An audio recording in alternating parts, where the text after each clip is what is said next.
de chaque âme qui est disposée pour te recevoir, Seigneur. Seigneur, brise tout ce qui n'est pas de toi. Brise, Père, tous les programmes des hommes uniques, Seigneur. Prends la scène, car il est écrit l'Éternel anéantit le projet des hommes uniques, mais le projet de l'Éternel subsiste à jamais. Seigneur Dieu, bénis aussi ton peuple. Nous voulons te voir parce que tu es le je suis. Tu n'es pas le jeté. Ce que tu étais hier, c'est déjà passé. Nous voulons voir un Dieu présent, un Dieu qui agit, un Dieu qui parle, un Dieu qui guérit, un Dieu qui sauve, un Dieu qui peut nous transporter comme il avait transporté Philippe, oh Dieu tout-puissant du désert vers la sorte.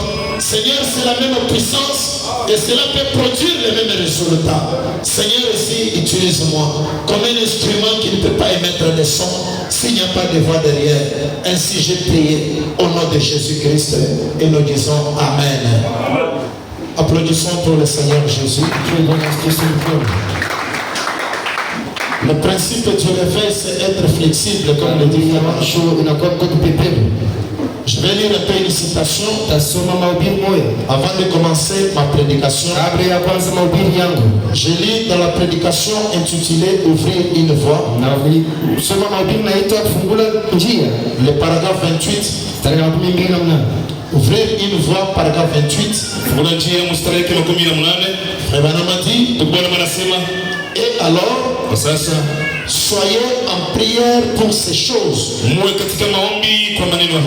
Je voudrais un peu vous faire comprendre que ces réunions font partie des réunions de réveil. Donc nous aurons des séances de réunions de réveil. Mais l'église doit comprendre d'abord l'ordre du réveil, comment le réveil vient. Comment le réveil se produit dans l'église. Et je crois que nous avons expliqué ce que c'est le réveil.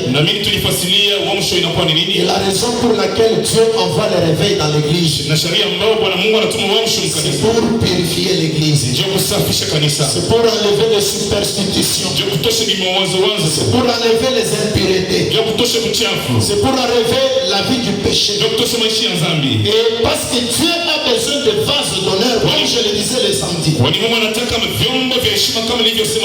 Paul dit à Timothée que dans une grande maison, il y a des vases d'or,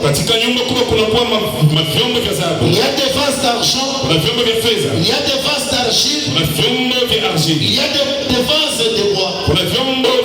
Et parmi ces vases, certains sont des vases d'honneur et d'autres sont des vases d'usage vil. Et je crois que le Seigneur nous a bénis quand on parlait de ça. Et nous avons vu, Paul nous dit que si quelqu'un se garde pur, tu veux être un vase d'honneur, il faut se garder pur. Et si quelqu'un s'abstient des choses inutiles, il sera un vase d'honneur. Et nous avons vu, Frère Branham dit que chacun de nous c'est un vase. Le vase, ce n'est pas seulement celui qui prophétise, ou celui qui donne le message. Selon le prophète Branham, tout croyant est un vase. Maintenant, pour qu'il soit un vase d'honneur, ou bien le vase d'usage vil, cela dépend de son attitude vis-à-vis de la parole. S'il est consacré, s'il conserve ses lèvres, à ne pas critiquer les autres, à ne pas faire de commérage, à ne pas critiquer son pasteur, à ce moment-là c'est un vase d'honneur. Mais s'il est souillé, là c'est un vase d'usage vil. Est-ce que quelqu'un peut dire amen? Donc pour que Dieu puisse nous utiliser, pour que nous soyons appelés des vases d'honneur, il y a des conditions. Parce que c'est par ces vases que Dieu peut déclencher un réveil. Mais je voudrais lire cette citation. On a dit, ouvrir une voie. Paragraphe 28. Il dit alors, soyez en prière pour ces choses. Faites-les et priez beaucoup. Soyez en prière, faites-les et priez beaucoup. Donc le chemin vers le réveil, il faut aussi beaucoup de prières. Est-ce que quelqu'un peut dire amen? Si quelqu'un est fatigué de prière, c'est-à-dire il est fatigué de Dieu. Non, on ne se fatigue jamais. Personne ne peut se fatiguer de respirer. Vous ne verrez jamais une personne dire j'ai beaucoup respiré, je dois arrêter de respirer. Non, il n'y a pas ça. Et Branham dit alors soyez en prière pour ces choses. Faites-les et priez beaucoup. Je pense que nous n'avons pas beaucoup de temps maintenant. Et je prédis cela. Je ne dis donc pas que c'est le Seigneur. Je prédis que cette année, soit l'Amérique, je dis pour Bethléem. Je remplace l'Amérique par Bethléem. Branham a dit, je prédis cette année, soit Bethléem, frère Branham a dit, recevra Christ, soit elle le rejettera. Il y a des choses, on le reçoit, soit on le rejette. C'est à toi de décider. Soit tu les reçois. Et il y a parfois des occasions qui ne viennent pas de faute. Amen, amen. Branham a dit, soit l'Amérique recevra Christ, soit Bethléem recevra Christ, soit elle le rejettera. Voyez-vous, je pense que ceci sera un tournant dans lequel Bethléem s'engagera. Soit nous aurons un réveil en ce jour, soit nous n'en aurons pas. Et je pense que ceci, et l'année où Bethléem aura à prendre une décision. Ne soyez pas intermédiaire, ne soyez pas un spectateur, ne soyez pas un observateur. C'est le temps où tu dois prendre la décision. Soit tu auras le réveil, soit tu ne l'auras pas. Et frère, continue. Et j'espère qu'ils prendront cela et que nous aurons un grand réveil qui balayera tout simplement. Nous avons eu beaucoup de prédicateurs, beaucoup d'évangélisation, mais nous avons besoin d'un réveil. Nous avons besoin de réveil. J'ai besoin de réveil. Et Branham a dit un vrai réveil. Parce qu'il y a un vrai réveil, il y a aussi un faux réveil. Un faux réveil, c'est imiter. Un réveil ne s'arrête jamais. Un don ne s'arrête jamais. Si un don a commencé et que ça s'est arrêté, en réalité il n'y avait pas de don. Il y avait l'imitation. Est-ce que quelqu'un peut dire amen? Est-ce que quelqu'un peut dire amen? Et Branham dit, j'ai besoin d'un véritable réveil. Est-ce qu'il y a quelqu'un qui a besoin d'un réveil? J'ai besoin d'un réveil. Dis à ton voisin, j'ai besoin d'un réveil. J'ai besoin d'un réveil. J'ai besoin d'un réveil. Et Branham dit, priez beaucoup pour cela. Amen, amen. Pourquoi prier beaucoup? Et Branham dit, dans la prédication intitulée El Shaddai, ou bien Jéhovah Jireh deuxième partie,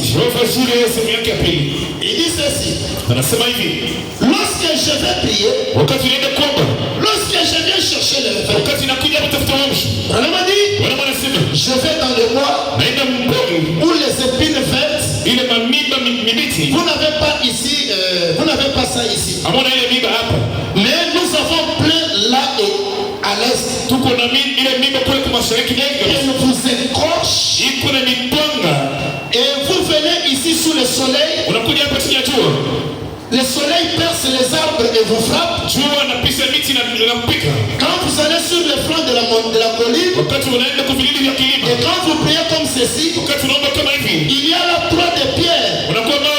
des moustiques qui vous piquent et tout le reste. Eh bien, quand vous arrivez à ce genre d'endroit, amen, amen, vous venez pour chercher le réveil. Me dit chez nous à l'est, quand nous allons sur la montagne, il y a des moustiques qui piquent. Est-ce que quelqu'un saisit? Tu es là, tu veux prier, les moustiques vont te piquer. Et quand tu quittes là-bas, tu fais envie là où il y a le soleil. Et quand tu quittes le soleil, tu vas, je ne sais pas moi, à la montagne. Là, il y a des épines qui vont vous écorcher. Mais lorsque tu es déterminé à recevoir quelque chose de Dieu, quels que soient les moustiques qui vont vous piquer, me dit ceci. Quand vous arrivez là, il y a trop de pierres et de moustiques qui vous piquent. Et tout le reste. Et bien quand vous arrivez à ce genre d'endroit, Branham me dit, levez simplement les mains et dites Alléluia. Oh Dieu, tu m'appelles et je réponds. Quand tu arrives là où il y a des moustiques, là où il y a des épines, les moustiques c'est quoi? Parfois les gens peuvent te décourager. Ce sont des moustiques. Ce sont des moustiques. Je crois que je dis la vérité, n'est-ce pas? Les moustiques c'est quoi? Quand toi tu entres en onction, ce sont des moustiques. Découragement. Pour te décourager. Ce sont des moustiques. Branham dit, mais quand tu arrives là, et qu'il y a ces moustiques, lève seulement les mains et dis, oh Dieu, tu appelleras et je réponds. Amen, amen. Branham continue de dire. Branham dit, quelque chose va arriver. C'est vrai. En effet, il y a une bénédiction qui attend derrière cela. Et Satan essaye de vous combattre de toute façon. C'est un vieux personnage méchant, bien fourchi, au pied fourchi. Il a les pieds fourchis. Il essaie de soigner de vous détourner de cette bénédiction. Parce que si je suis venu pour une bénédiction, c'est que l'autre fera ne m'intéressera pas. J'aurai le regard tourné vers Jésus. Parce que c'est pour lui que je suis venu. Et quand le diable veut détourner la bénédiction sur toi, il te présente un tableau de moquerie. Il va te présenter des moustiques. Il va te présenter des épines. Il va te présenter des soleils qui brillent.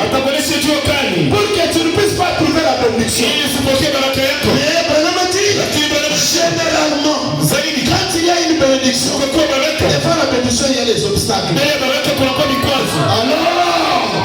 il doit être déterminé. Si les autres arrêtent, moi je n'arrête pas.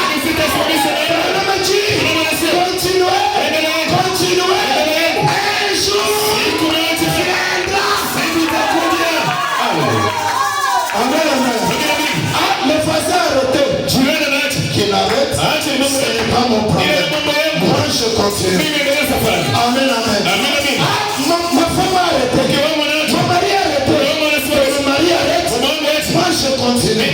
On m'a dit continuez. Un jour viendra. Et le Seigneur vous bénisse. Est-ce qu'on va venir pour le je commence maintenant ma prédication. Est-ce que je peux maintenant prêcher? Est-ce que je peux prêcher maintenant? Allez écoutez. Dans Ézéchiel 36, la Bible dit, je vous donnerai un cœur nouveau, un esprit nouveau, et puis mon esprit. Branham dit, observez l'ordre des Écritures. C'est qu'Ézéchiel avait vu. Branham dit, c'était la promesse pour le temps de la fin. Est-ce que quelqu'un peut dire c'est qu'Ézéchiel a vu un cœur nouveau, un esprit nouveau, et mon esprit. Branham dit, c'était la promesse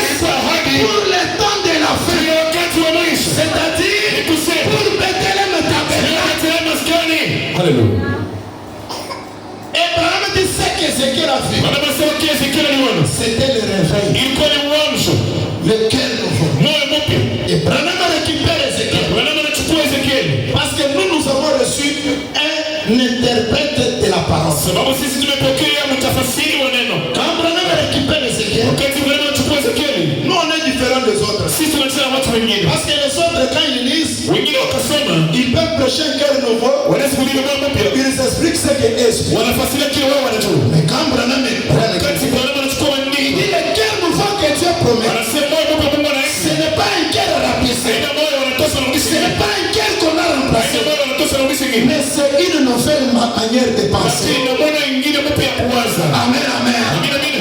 Avant, Mbele. quand tu voyais quelqu'un qui est bien habillé, Kwa mtu alifanya tu vizuri. développais la jalousie. Kuna wivu ndani yako. Avant, Mbele. quand tu voyais une femme un peu mal habillée, Kuna mtu alifanya tu mbaya. convoitais. Kuna mtu alifanya Parce que tu avais une ancienne manière de penser. alikuwa na mwana zamani ya kwanza. Mais quand Dieu te donne un cœur nouveau, Wakati Mungu anakupa moyo mpya. ce cœur nouveau, Ina moyo mpya. ça te donne la pensée de la parole. Inakupatia mawazo ya Ça neno. te fait croire. Inakuaminisha. Même les choses qui sont impossibles. Hata vitu visivyowezekana. Quand les autres disent non, Wengine wanasema hapana. toi tu regardes dans la parole et tu dis oui. Wanasema ndio.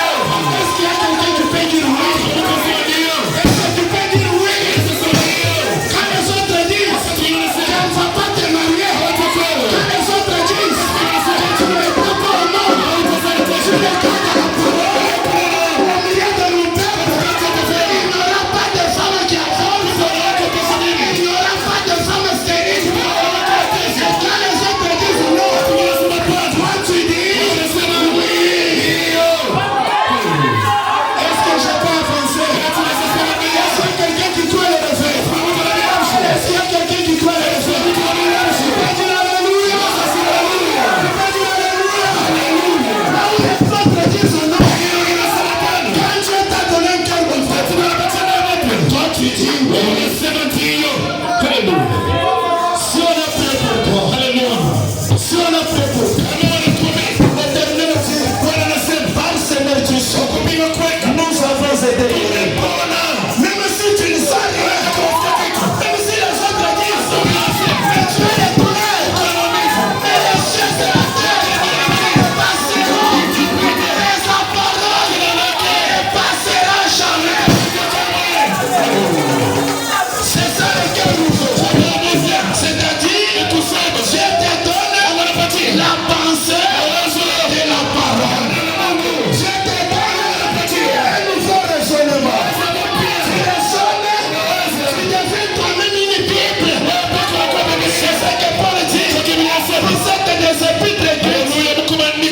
C'est que la Bible dit. Même si c'est contraire à mon père, la Bible a raison. Amen, amen. Voilà le cœur nouveau. Voilà le cœur nouveau. Que Dieu donne à quelqu'un le cœur nouveau ce soir. Que Dieu change ta pensée ce soir. Je rêve que tu entres en 2025 avec de nouvelles pensées. Est-ce que quelqu'un peut dire amen? Est-ce que Dieu a fait la promesse à Abraham? Il a attendu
que tu ranimes le don qui est en toi.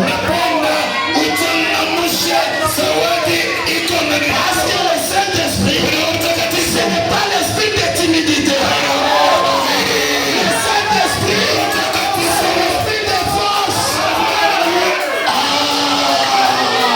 C'est un esprit. Quand il entre dans l'homme, l'homme est un fait ivre. Quand l'homme est ivre, il peut bouger, il peut danser, il peut chanter, il peut bouger. Est-ce que tu peux dire alléluia? Tu peux dire alléluia? Tu peux dire encore alléluia?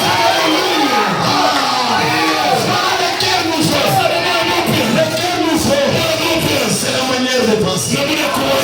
L'esprit nous faut. C'est l'émotion. J'aime l'émotion dans le cœur. Je ne peux jamais jeter le feu sur un homme. Et l'homme reste calme. Sans bouger. Quand le feu descend, Marie, quand elle a prononcé le nom de Jésus, Jean-Baptiste a bougé. Amen, amen. Jean-Baptiste n'avait pas grandi. Il ne parlait pas. Il a bougé. Regarde le truc de toi. Le Saint-Esprit, ce n'est pas l'esprit de timidité. On est passé à voir ton chanamuka. Sois chaud.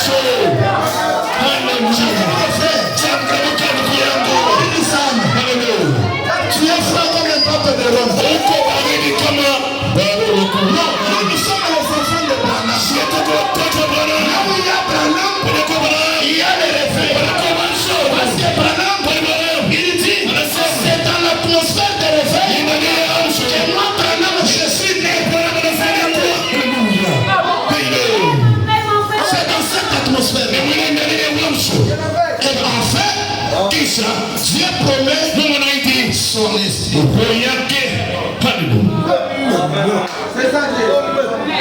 Dieu promet son esprit. Laissez-moi d'abord vous dire, frère. Dis encore à ton voisin Changamuka. Alléluia. Paragraphe 215. Dans la prédication intitulée L'imitation du christianisme. Frère Branham a dit ceci. C'est comme le ressort principal d'une marque de montre.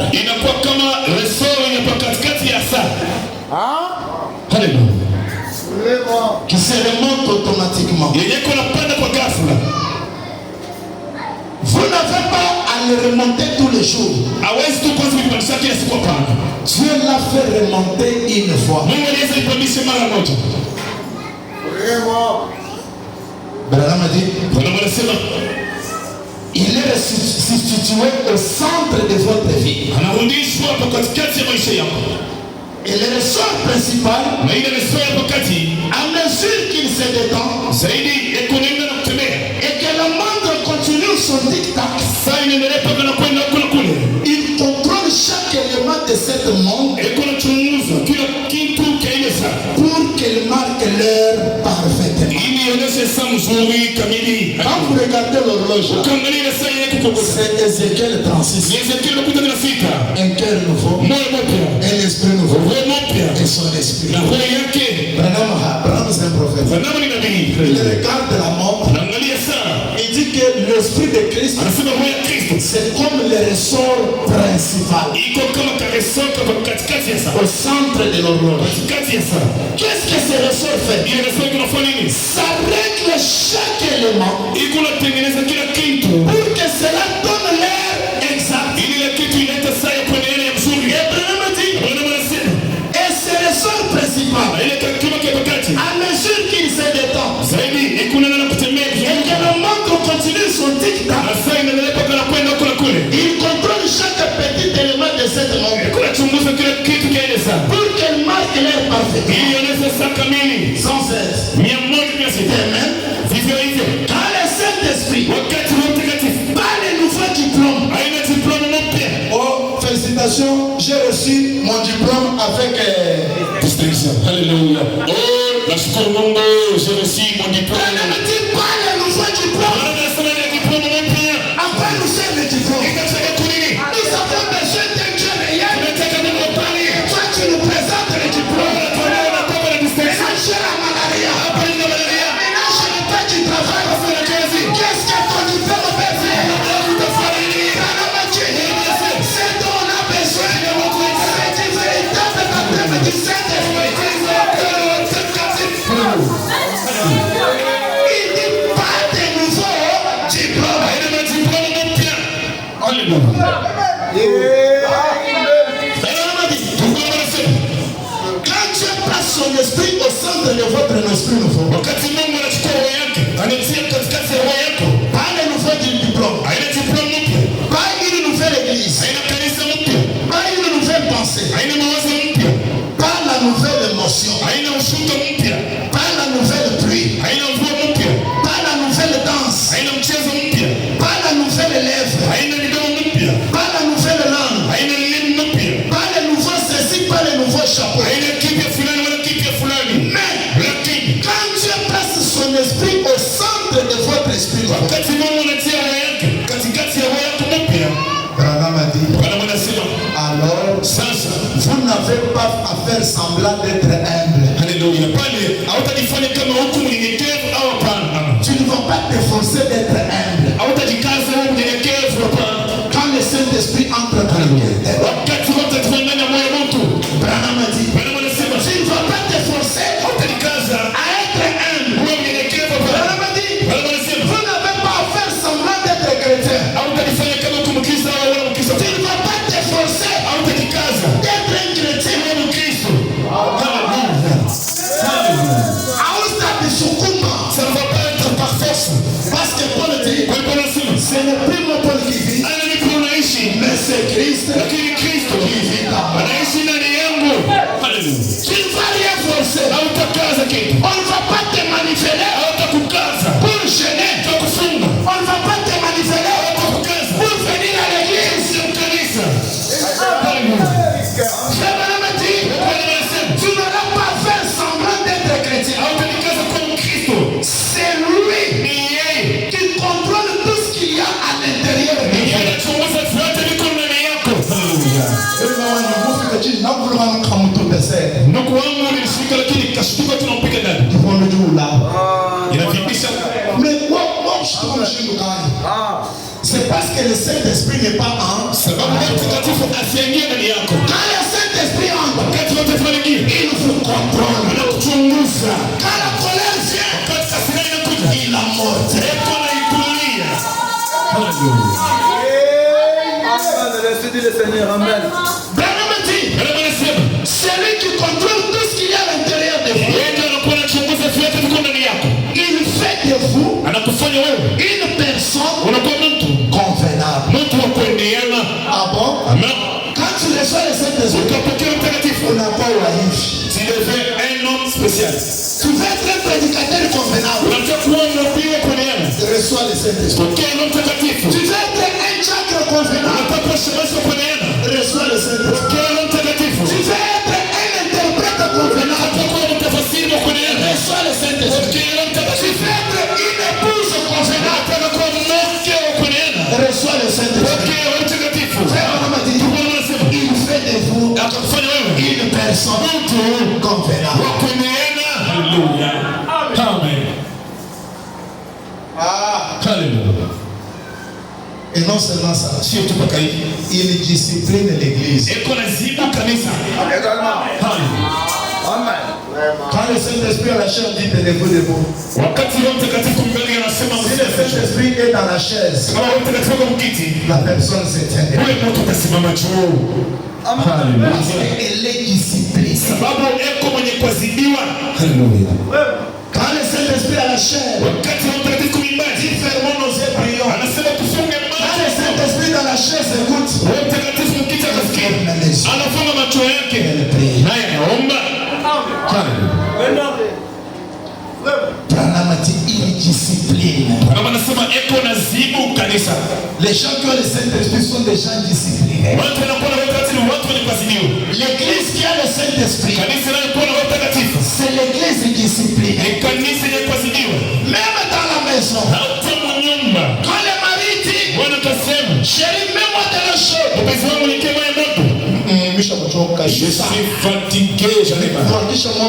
Que j'arrive à le faire cette heure. Quand le Saint-Esprit est là, Kama wewe tu fais quoi quoi? tu vas dire que le chef va parler. Utasema akida nasema. Même dans l'armée, quand le chef donne l'ordre, Hata mjeshi kama akida leta taratibu. Wanasema parce que l'homme est le chef d'équipe. anakuwa kile nani?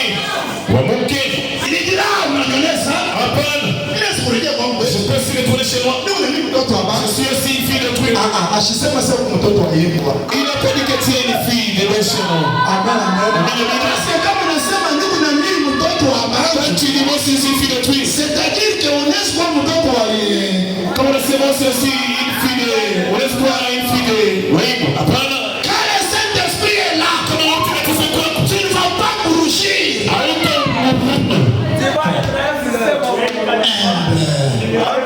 Wa kujishusha. Quand tu tombes dans l'erreur, on te montre mon frère, tu as fait l'erreur. Tu ne vas pas chercher des versets et des citations pour te couvrir. Tu vas dire mon frère, prie pour moi. Branham dit le Saint-Esprit. Voilà, c'est le ressort principal. Branham dit, il discipline l'église. Il fait que les dons se manifestent parfaitement. Le Saint-Esprit ne peut jamais combattre le Saint-Esprit. Un don ne peut jamais combattre un autre don. Un vase ne peut jamais combattre l'autre. Titan de William Branham. Une seule femme avec un enfant. Pour que Branham prie. Branham avait beaucoup de gens. La soeur était là. L'enfant malade. Et à côté de cette soeur, une autre soeur était là. Ah, j'aime bien le Saint-Esprit dans l'église. Branham avait le Saint-Esprit. Les croyants aussi avaient le Saint-Esprit. Quand la soeur là était à côté, elle a entendu quelque chose lui dire, prends cet enfant et prie pour lui. La soeur là a résisté la première fois. La deuxième fois. La troisième fois. Elle a dit, ma soeur, je sens quelque chose. Ah, quand le Saint-Esprit est là, il y a toujours quelque chose. La nuit, tu vas sentir quelque chose. Il te dit, lève-toi et prie. C'est le ressort précédent. Cette soeur a dit, donne-moi ta fille. Je prie, je sens un poids. La soeur a pris l'enfant. Elle a prié. Elle a dit Amen. Elle a pris l'enfant. Elle a répondu. La soeur qui a fait l'enfant, elle voulait seulement que Branham prie. Quand Branham arrive dans la présence de cette soeur, Branham a fait le Saint-Esprit. Le Saint-Esprit de Branham n'a pas contredit le Saint-Esprit qui était dans la soeur.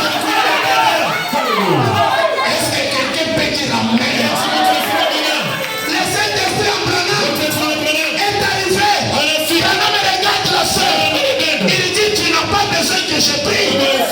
Je peux voir une soeur à côté de toi. Elle a déjà prié. Et l'enfant est déjà guéri. Je voudrais dire ceci. Quand le Saint-Esprit a, il fait que les dons opèrent parfaitement.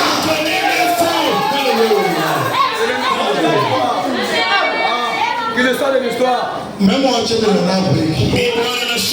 Tout le monde a 8 fois. Tourne 8 fois. Yangu mabovazo utawali maneno kutoka ile fata. Kombasha wita mkwao. Ile sasa sawa. Choma tanje. Utabamba kwa la Bible dit, mon peuple ne sera jamais dans la confusion. Là où il y a le véritable Saint-Esprit, les dons opèrent parfaitement. Si tu as les dons de danser, tu vas danser parfaitement. Amen.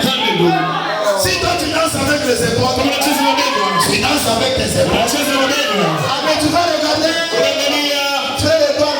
les épaules. Tu arrives à la maison, tu commences à faire les entraînements seul dans la maison. Tu commences à faire une fois. Il fait comme ça. On le fait étoile, c'est l'original. Et toi, tu es photocopie. La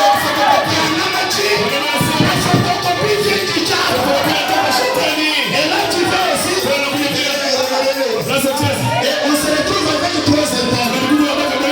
Le Saint-Esprit fait que les dons opèrent parfaitement. Tu as ton voisin, reste authentique.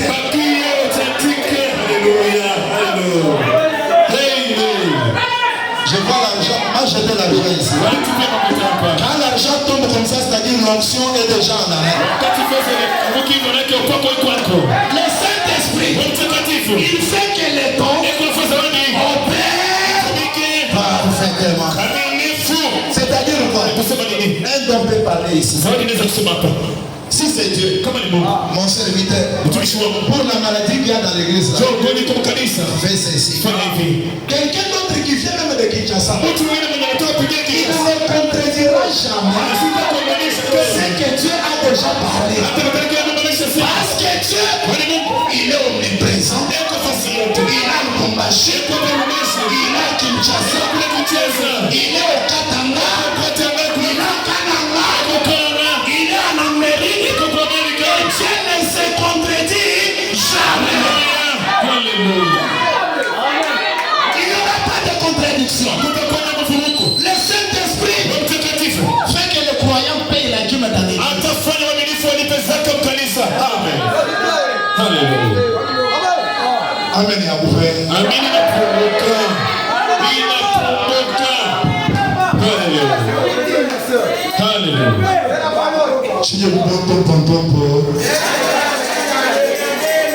Le Saint-Esprit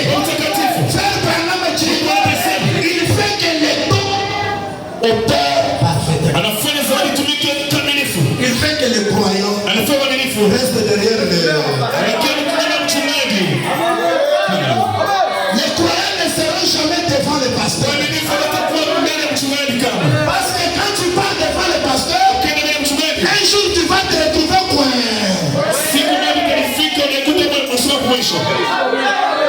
Reste derrière. Parce que lui c'est le berger. Et toi tu es la brebis. C'est le berger qui conduit la brebis. Et non la brebis qui conduit le berger. Écoutez par la sang du Seigneur. Ne prenez pas vos clics et vos claques. Je n'ai pas dit ça pour lui. Non. Quand le Saint-Esprit entre et te donne la nature de l'agneau. Amen. Vous ne prenez pas vos clics et vos claques. Et en disant, je ne reviendrai plus jamais. Je suis sorti de cette église. Non, messieurs. On voit par là que le ressort n'est pas à l'intérieur.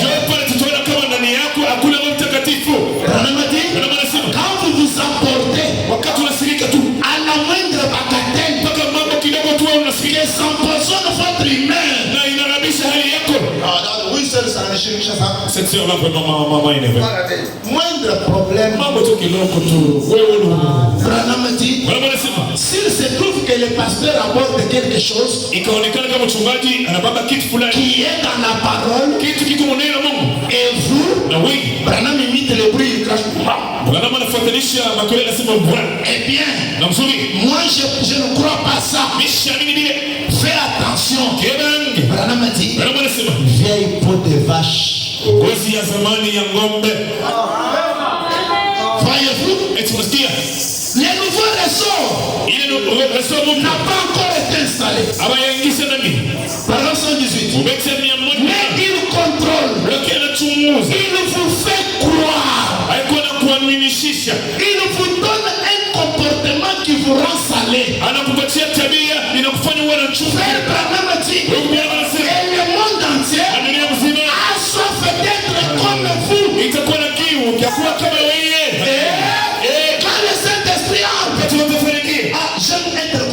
Jemima. Napenda kuwa kama dada Jemima. C'est une bonne sœur. Dada mwema. C'est une sœur douce. Dada mpole. Mais qu'est-ce qui a fait d'elle ce qu'elle est?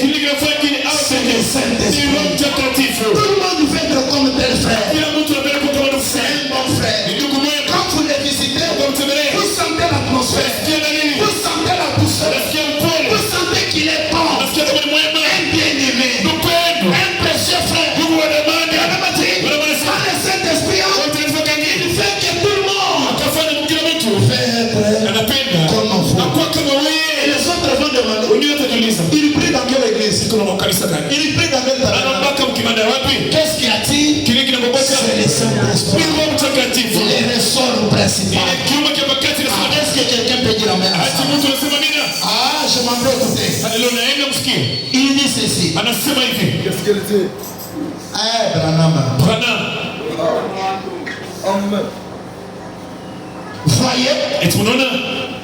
Vous voyez où vous conduit le ressort principal? Dans son tic-tac. Frère Branham dit, je saute. Par exemple 137.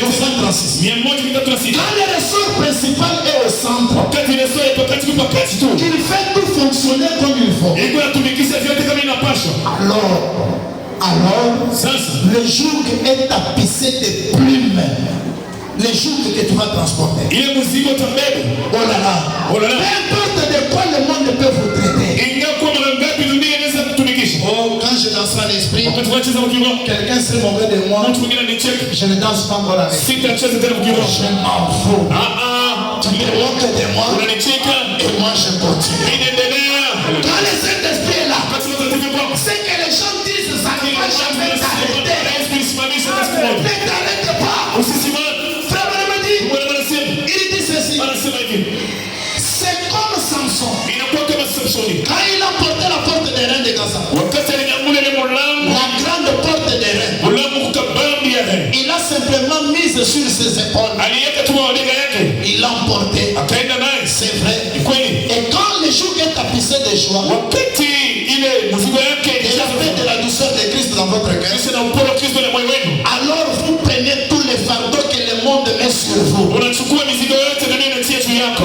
Les critiques, les dires des gens, vous les supportez. C'est léger. Alléluia. Et voilà ce que le Saint-Esprit fait dans l'église. Alors vous prenez tous les fardeaux et vous les portez jusqu'à une certaine colline appelée Calvaire. Et là vous vous agenouillez et vous priez pour cette personne qui vous persécute.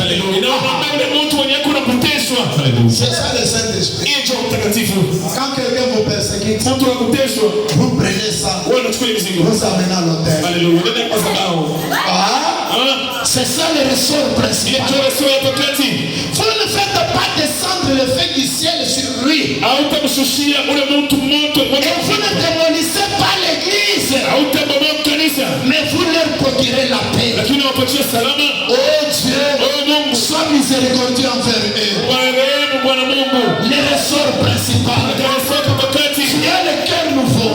Il nous fait une manière de penser. Tu as l'esprit nouveau. L'émotion. Et tu as maintenant le Saint-Esprit qui contrôle tout ce qui est en vous. Quand la colère vient, il contrôle. Quand la famine vient, il contrôle. Quand Dieu n'a pas répondu à la prière, il ne va pas dire j'abandonne Dieu. Non. Quand le Saint-Esprit est là, il contrôle. Il contrôle. Et que ça frappe, tu contrôles. Il maîtrise le ressort principal. Voilà l'ordre du réveil. Mais qu'est-ce que le Saint-Esprit? Qu'est-ce qu'il fait aussi? Il vous donne la puissance. Parce qu'il est écrit, restez à Jérusalem jusqu'à ce que vous soyez remplis de la puissance d'en haut. Laissez-moi vous dire, quand quelqu'un reçoit le Saint-Esprit, toute la puissance qui a créé la lune, les étoiles, le soleil, cette puissance-là est en lui. uwezo ndani yake. Ça vous donne la puissance. Inapatia nguvu. Ça vous donne aussi la puissance. Inapatia nguvu. Est-ce qu'il y a quelqu'un qui aime la puissance? Est-ce que mtu anapenda nguvu? Maintenant je continue jusqu'au Saint-Esprit, voyez-vous. Question-réponse de 1961. Paragraphe 75, écoutez. Et quand j'arrive, je suis dans le Saint-Esprit par un baptême. Que fait le Saint-Esprit? Que fait aussi les ressources principales? Il me donne la puissance. Le Saint-Esprit donne la puissance. Amen, amen. Le Saint-Esprit, il me donne la puissance. La puissance pour être un prédicateur. Alléluia. Ce n'est pas un prédicateur qui est froid. Voyez le Seigneur Jésus. Pour éviter de faire le mal. Craignez de faire le mal. Comme si tu supplies les gens. Non. Bien-aimé, c'est mauvais. Dieu a besoin de prédicateurs qui peuvent bombarder l'église sans regarder qui s'adresse. Ah bon? Quand il frappe la parole, même si son père est assis là, il sent ça écorche. Pourquoi? Ils sont comme un prison arraché qui fait. Parce qu'il y a des pasteurs pour prêcher la vérité. Et si je prêche la vérité, il va quitter l'église. Même s'il quitte de ses pieds, Dieu est capable de susciter des enfants. Le Saint-Esprit donne la puissance aux prédicateurs. Je vois les prédicateurs qui vont aller faire des fétiches. Le Saint-Esprit c'est plus que le fétiche. Il y a une dame qui faisait il a touché le fétiche pour avoir la puissance. Aujourd'hui elle est folle. L'église n'existe pas. Amen, amen. Et les gens qui suivaient ça, tout le monde est dispersé. Il y a une puissance qu'on ne peut jamais vaincre. C'est la puissance du Saint-Esprit. C'est une puissance qui est au-dessus de toute autre puissance. C'est une puissance qui est au-dessus du cancer. C'est une puissance qui est au-dessus même de la crise financière. C'est une puissance qui peut détruire même la malédiction familiale. Il vous donne la puissance pour être un prédicateur. Il donne la puissance pour être un chanteur. Pour que je chante comme Grâce Moutomba, je parle à Kasoumarès, on me donne des histoires que je mets dans la bouche. Et là tu te tiens là. Please, amen, amen. Avec une puissance, ou bien il a pris une ceinture rouge qu'il a mis dans la hanche. Non, je te donne une puissance sans condition. C'est la puissance du Saint-Esprit. Quand le diable te donne sa puissance, il prend une condition. Il dit prends cet argent. Tu dois terminer $1000 par jour. Amen, amen. Il va te dire, tu dois toucher une prostituée par jour. Amen, amen. Il te met qu'il a chiffre. Amen, amen.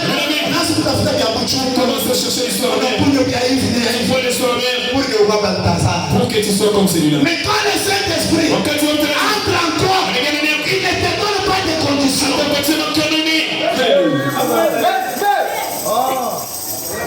Est-ce qu'on va applaudir pour le Seigneur? Il te donne la puissance pour chanter. C'est pourquoi les chantres doivent avoir le Saint-Esprit. Il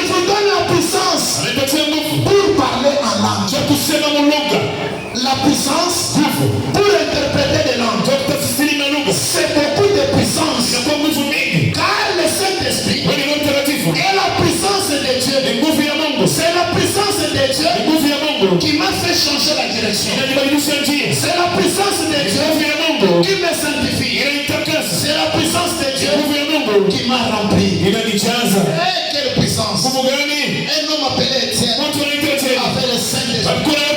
Il va dans un chemin.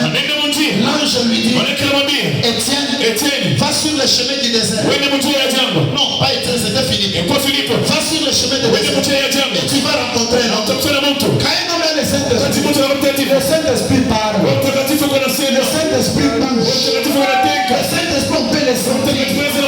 Le Saint-Esprit secoue. Amen, amen. Et quand Philippe a suivi le chemin du désert, il trouve un homme qui lisait la Bible, mais qui ne comprenait pas. Il a été blessé pour nos péchés, blessé pour nos iniquités. Et Philippe lui dit, est-ce que tu comprends ce que tu lis? Sans le Saint-Esprit, tu ne comprendras même pas les Écritures. Et l'homme lui dit, je n'ai personne pour l'expliquer. Comment je vais comprendre? Et Philippe vient, il lui dit, l'homme de qui on parle ici, il s'agit de Jésus. Et l'homme dit, et quand il prêche l'évangile, il dit, voici l'homme. Qu'est-ce qui mérite de Philippe les baptise? Le Saint-Esprit qui est en Philippe soulève Philippe. Ah bon? Le mur n'était pas là. Le Saint-Esprit prend Philippe du désert vers Samarie. Branham a dit une distance de 320 km. Est-ce que le Saint-Esprit l'a changé? Il n'a pas changé. Il est le même. Le Saint-Esprit qui a transporté Philippe de là où il était vers Samarie, il a fait la même chose aujourd'hui. Branham était en retard pour aller prêcher. Alors il est entré dans la douche et son fils était là. Mais papa, tu es en retard. À l'église, on a prêché, on a chanté, on a témoigné, on attendait Branham. Il a fait des gestes. Branham était quelque part. Branham entre dans la douche. Pendant que les frères l'attendaient, Branham disparaît. Branham se retrouve à l'église. Quand le frère prend le véhicule, il arrive à l'église, il voit Branham en train de descendre du haut de la chair. Il demande à Branham, quand est-ce que tu es venu là? Bien-aimé frère, quand tu as le Saint-Esprit, je dis bien quand le Saint-Esprit a, rien n'est impossible. Je dis rien n'est impossible. Laisse-les se montrer. Tu ne vas pas forcer. Habite d'abord de Kusukuma. Non. C'est le Saint-Esprit qui peut t'arrêter de fumer la cigarette. Je peux même dire, si Dieu ne t'a pas délivré de la cigarette, continue à faire. Les jours qu'il va entrer, toi-même là, tu vas l'abandonner. Est-ce que quelqu'un peut dire amen? Le Saint-Esprit qui a enlevé Élie. Le Saint-Esprit qui a enlevé Enoch. Laissez-moi vous lire cette dernière citation. Écoutez Bethléem. Paragraphe 94. Voilà le but du Saint-Esprit. Le ressort principal. Voilà pourquoi tu as envoyé le Saint-Esprit. Le Saint-Esprit est venu pour vous donner la puissance. Est-ce qu'il y a quelqu'un qui a besoin de la puissance? C'est que les anglophones appellent power.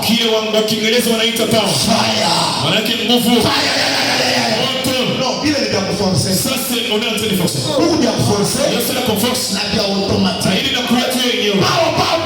Non, il n'est pas. Il est bien forcé. Ça on a renforcer. Branham a dit, Branham anasema un jour, siku moja je suis allé prêcher quelque part. nilienda kuhifadhi fulani, On a mené un enfant qui était sourd muet. wanaleta mtoto alikuwa kiziwi, Quand on vient avec l'enfant, waleta kiziwi, Tommy Osborne était assis là. Tommy Osborne aliketi pale. Quand Branham vient, Wakati Bwana anakuja incliné, anasema inclinons nos têtes. tukunjemishe vichwa vyetu. Tommy Osborne était là. Tusimwombe Il Osborne, pensait que Branham alizania kama Branham allait faire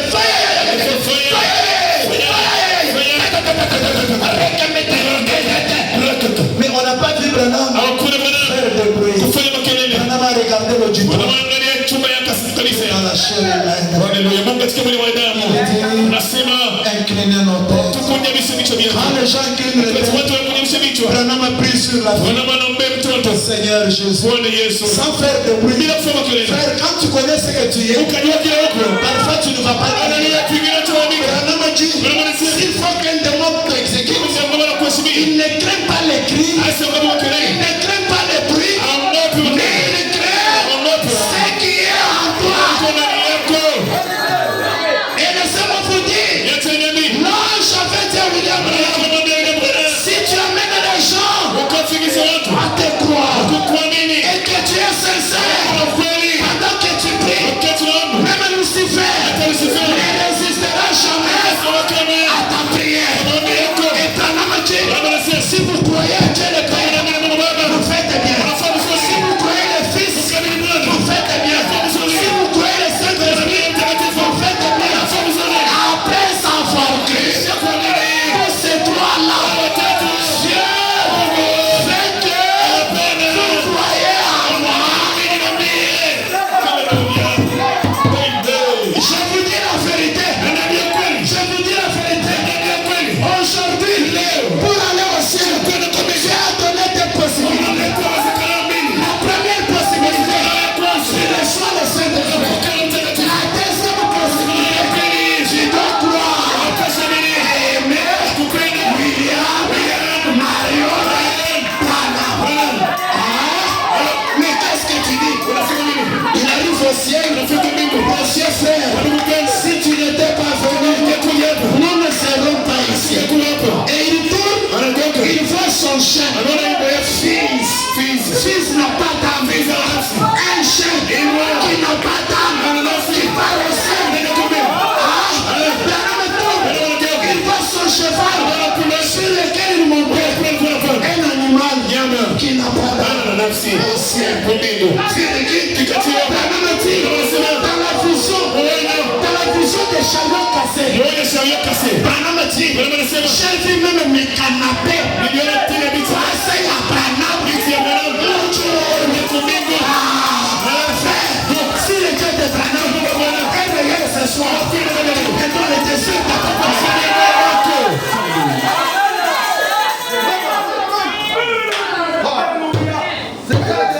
les chaises sur lesquelles Branham se mettait, ces chaises-là sont au ciel. Et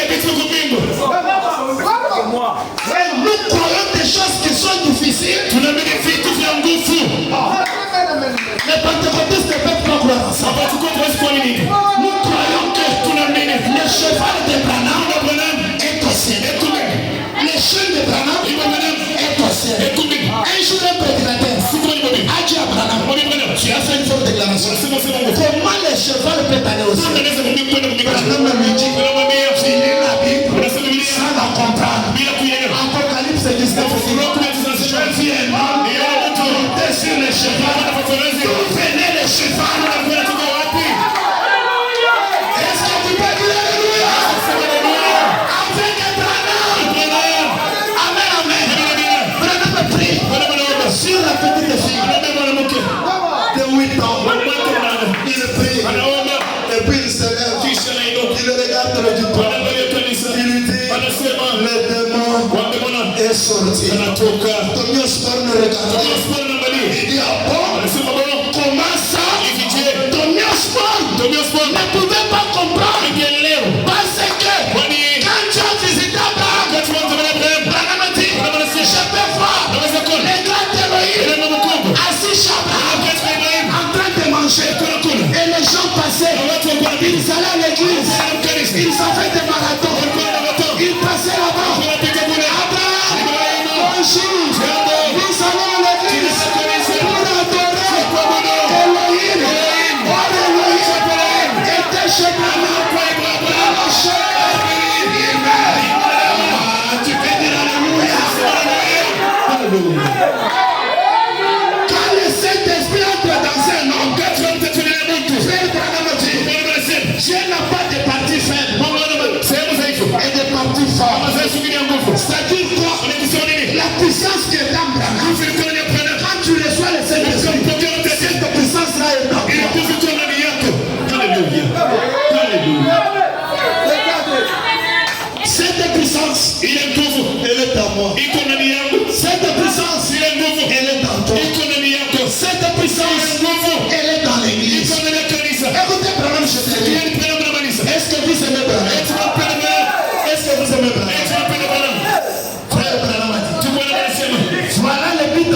puissance. Alléluia. J'ai d'autres passages de l'écriture ici juste un instant. Le Saint-Esprit est venu pour vous donner la puissance. Vous pourrez trouver celui-là. Je suis vraiment trop parti. Ce soir, vous donnez la puissance, de la puissance dans la prière. Alléluia. Va avoir la puissance de la prière. Et Branham dit, si tes prières n'ont jamais dérangé le voisin, tu n'as jamais prié. Où tu restes comme les jours de la Pentecôte. Lorsqu'on a relâché Pierre, les apôtres ont prié au point qu'il y a eu tremblement de terre. Alléluia. Où tu restes en genoux, Seigneur, que le ciel descende. 1h30, tu es toujours à genoux. Qu'est-ce qui fait ça? C'est le Saint-Esprit. Alléluia. Je voudrais prier, mais ces derniers temps, je me sens toujours tellement épuisé. Toujours sur Facebook. J'ai peur, je laisse la connexion ouverte. Tu es resté sur Facebook, TikTok, On a marqué par Facebook et TikTok. en train de voir Balthazar. Et Finalement, tu es endormi. kisha unalala. Et puis les moustiques vont te piquer. Kisha hivi inakuruma. Et tu te réveilles le matin. Unaamka asubuhi. Il y a même la fumée ici. Uko na shimoko hapa. Comme si tu avais fumé la nuit. Kama vile ulivuta usiku. Et tu te lèves. Unaamka. Allez, le Satan nous dit. Leo shetani alikuamrisha sana. Shetani alikuamrisha. Quand tu reçois le Saint-Esprit, écoutez, tu es puissant. Uko nguvu. Le jour, Mchana. tu es puissant. La nuit, même dans les songes. Je dis bien, même si c'est Lucifer, lui-même qui vient. Quand tu es le Saint-Esprit, tu vas taper et il va partir.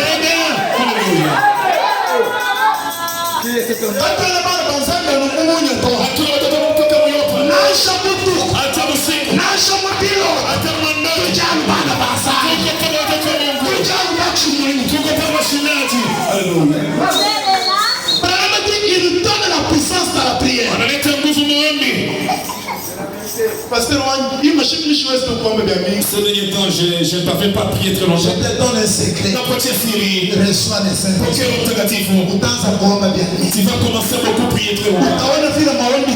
Tu vas voir comment les prières vont s'échanger. Tu verras comment les prières vont s'échanger. Et Branham a dit, prenez une personne qui a vécu une bonne vie. Seulement ils sont toujours vaincus. Je vous dis, une brave personne. Oh, bien sûr, j'aime le Seigneur. Frère Branham, toujours vaincu. Il n'obtient jamais la réponse de la prière. Pas de réponse. J'ai beaucoup prié. Seigneur Dieu, Je te laisse tout ce qui se passe. J'ai beaucoup prié. Prenez une personne qui prie, il ne trouve pas l'objet de la prière. Écoutez-moi là, Branham. Remplissez une fois cette petite femme du Saint-Esprit. Observez ce qui se produit. Branham dit, quand elle va devant Dieu, elle n'est pas vaincue. Elle s'approche avec hardiesse du trône de Dieu. Croyant, elle y a droit. Parce qu'elle est une fille de Dieu par naissance. Ah bon? Quelqu'un qui a les Saint-Esprit, quand il prie, Dieu exauce. J'ai beaucoup prié, mon pasteur. J'ai beaucoup prié. Non, le secret, Siri. reçois le Saint-Esprit. Alléluia. Reçois le Saint-Esprit. Il va impacter même tes prières. Quand tu pries, solution. Quand tu pries, solution. Parce que tu as la puissance. Branham termine en disant, prenez ce petit homme tellement peureux. Quelqu'un qui a peur. Tu dors la nuit. Peine-vous. Je vois quand même une peine-vous. Il est qui dit, il a bamba. Ça te touche ici. On a chié un pinveau. Et puis tout. On a touché dans le. On tire le Yesu. Un enfant de Dieu n'a pas peur. Amutaniona sina wa kwenu. Aweka bandu. Ndio tafuta pilipili. Ndio pombo. Na tufiki. Amen amen. Baki shibamwe to bana mo. Basi kama mwana Kristo baki shikwa bigire chenga. Kwa Kristo bafu na maita nini? Baki shibamwe to bana mo. Kwa kwetu wamione. Chene chinomi na mo. Sema mambo na mtu. Kawe le lusanzu. Nasema kwa lusanzu. Un chrétien. Kwa Kristo. Wanaturuka mboka outrek. Unabeba kifekio na weka. Satan utilise les balais. Shetani watupiza kifekio. Wanatamuke na wewe. Unabeba chumvi na weka. Satan asupike wewe. Shetani pia anakula chumvi. Satan mtuge mke. Anakula kutuja ndo. Anakula pilipili. Satan ne crée pas les frères. Shetani sio ngopa kile Ce masiki. que Satan crée, Shetani ngopa. c'est le Saint-Esprit. Roho Mtakatifu. Quand il entre, Kote lingine. il enlève la peur. Anatosha woga. Mvua mkambisha kijana na hande. Nasikia pusa na mimi tu. Usome na bebe. Kama mtoto. Anaika mtoto. Mungu, uni ni nani mule? Kisa hisi ni nani? Shina na wewe na mambo. Je n'ai pas de problème avec toi. Pas d'éducation, maman. Pas qu'on a pas de. Alikala ti Il reste là si. de 23h 23h. jusqu'à 2h. Pas comme au désert. Na bebe téléphone à téléphone à mon ini. Il prend le téléphone pour l'appeler. Il appelle l'appareil de votre pasteur était. Ah, mon téléphone est mchungaji wako inafungwa. Mitafangalia pasteur téléphone à ipite. Fanya cheli tutatoa de pasteur de pasteur. Bushi na yeye pale hiki. Kisha usije kuosa baba. Kuna nisa mtoto. Unaona mesere na tetemeki. Kati kuna tetemeka. Quand tu as le Saint-Esprit, Wakati wana mtakatifu. Unasimama. tu parles. Unasema. Je suis une fille de Dieu. Je suis un fils de Dieu. Si tu es venu m'inviter, je t'ordonne là où tu es. Avec le nom de Jésus.